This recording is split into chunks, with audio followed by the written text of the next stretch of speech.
ডাকতে ডাকতে সাহাবীরা বলেন, ইয়া রাসূলুল্লাহ, কিছুক্ষণ আগে আমাদের সামনে ওই লোকটা মসজিদ থেকে আসলো, ঘরের ভিতরে গেল, গিয়ে দরজাটা লাগালো, এখন কেন জবাব দেয় না?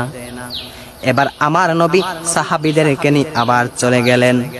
যেই মাত্র চলে যাইতেছে, পিছন থেকে ওই সাহাবীটা আবার ডাক দিলেন, আবার ডাক দিয়ে বলেন, ইয়া রাসূলুল্লাহ, আমি ঘরের মাঝে কি করছি জানুনি?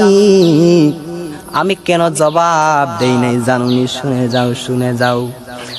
আমার নবী বলেন, রে পাগল, তোমাকে তো ডাকলাম, ঘরের মাঝে গেলা কিন্তু জবাব দিলা না কেন? পাগলটা ডাক দেয়া বলেন, ইয়া রাসূলুল্লাহ, আমি কেন জবাব দেই নাই জানেননি? আমি মদিনার মধ্যে সবচেয়ে গরিব, আমার মতো গরিব এই মক্কা মদিনার মাঝে নাই। ইয়া রাসূলুল্লাহ, আমার ঘরের মাঝে